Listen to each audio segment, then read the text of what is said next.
Coucou les Smilites, bienvenue sur ma chaîne. Vous avez été nombreuses en dessous un post que j'ai mis sur ma page Facebook où vous me demandez ma routine teint. Alors ma routine teint qui me rend un teint à la perfection, c'est lui. Comme je vous ai dit, là je vais vous approcher, j'ai des taches pigmentaires, ça vous le savez. Bon, c'est vrai que j'ai pas spécialement une peau avec des irrégularités, ma peau elle est lisse, hein, c'est juste simplement les taches. J'ai un petit peu des rougeurs ici. Et là en dessous de l'œil, bah, j'ai une darte, hein, voilà. Donc en fait, c'est quand je prends photo, il se met en mode beauté, il me fait un teint tout lisse. Il est génial ce téléphone. Mais mis à part ça, je vais quand même vous dire avec quel produit. Et je vous ai fait tout de suite une vidéo juste derrière pour vous montrer comment je me sers de ces produits. En ce moment, j'utilise deux fonds de teint. On a le fond de teint ELF, le Finish Foundation. Yeah! Qui est en teinte sand. Alors celui-ci, celui-là que j'ai utilisé pour la vidéo, on ne le voit pas du tout. Je suis vraiment obligée de le rehausser avec un bronzer dont je vais vous parler tout à l'heure.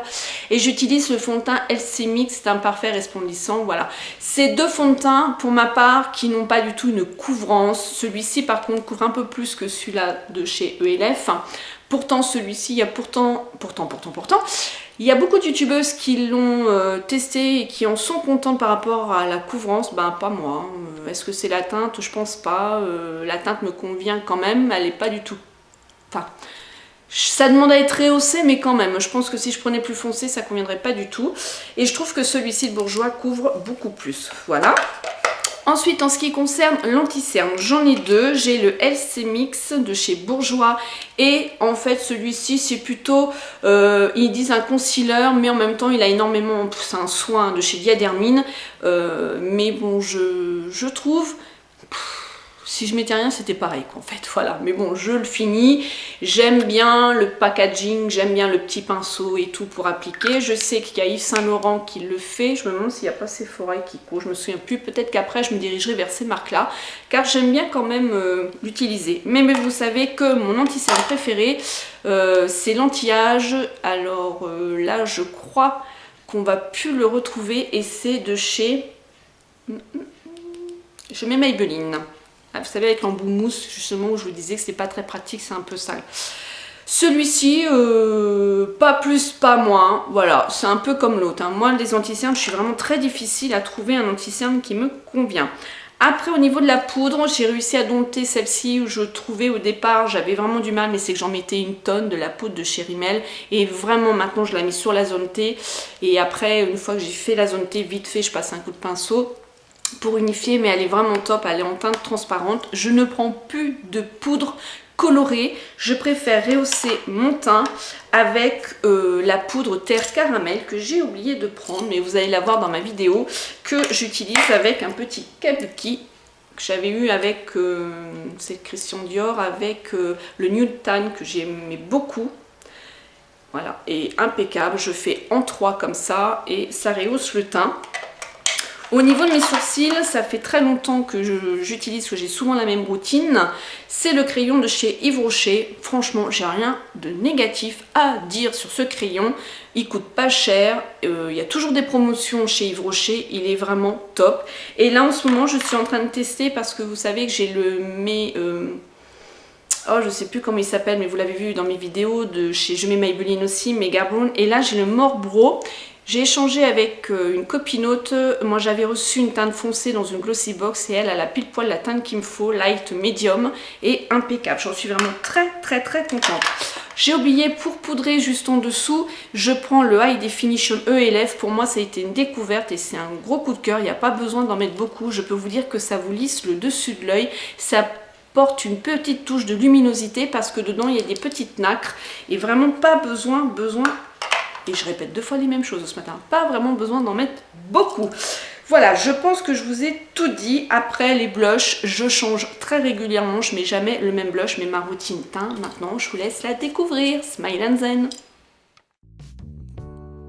On se retrouve alors pour faire le teint de Dean que tout le monde trouve super, mais merci l'appareil photo. Non, allez, on y va sans blague. Donc en ce moment, j'utilise le fond de teint ELF. Ça a été une découverte en début d'année, il me semble bien. J'en ai entendu parler énormément par pas mal de youtubeuses et j'ai voulu essayer. Et en fait, pour ma part, c'est un fond de teint, je pense que je ne rachèterai pas du tout car il n'a pas la couvrance que je souhaitais. Si je prends une teinte beaucoup plus foncée, je pense que ça ne m'ira pas. J'utilise aussi en ce moment le LC Mix que je vais appliquer avec l'éponge Real Techniques. Donc là, j'ai choisi d'utiliser le fond de teint de ELF.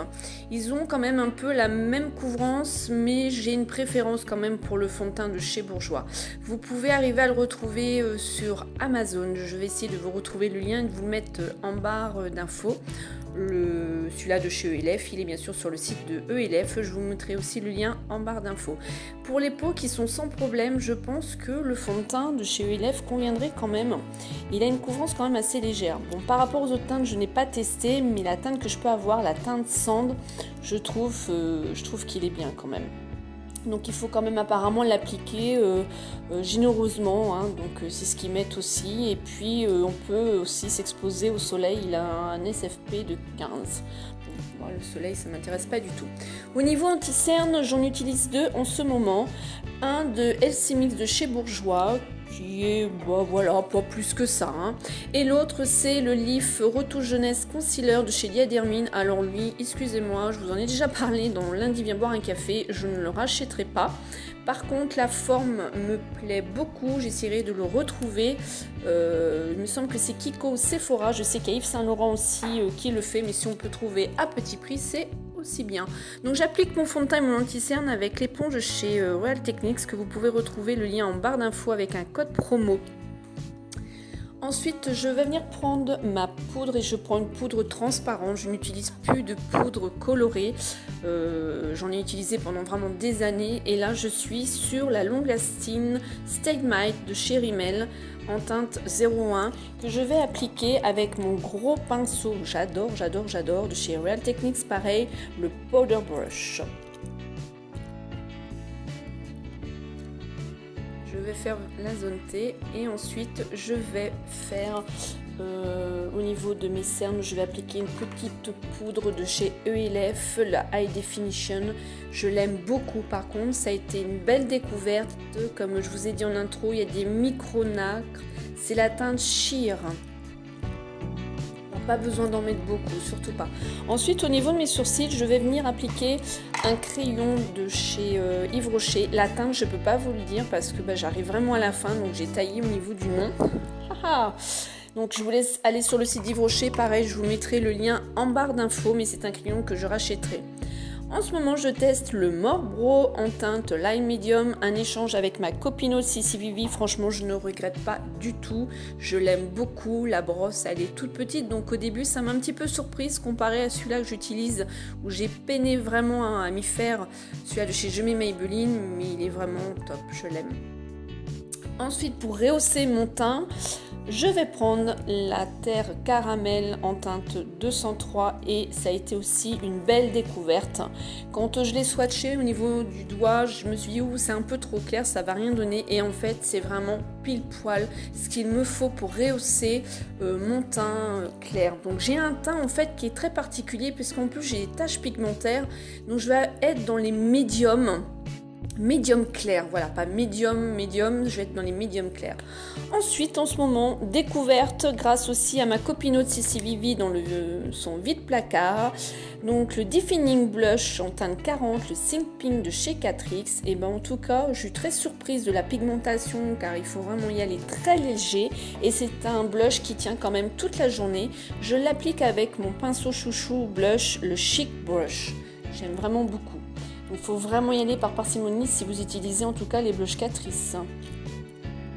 Et ensuite, alors là, le must pour moi, c'est sur une ancienne vidéo de Anna Potter, ça fait très longtemps, c'est au début de ma chaîne, c'est des highlights qu'on peut se servir en base au niveau paupières ou en dessous l'arcade, au niveau des lèvres, sur les joues. Et ça, je sais que si j'en ai plus, c'est sûr et certain que je le rachèterai.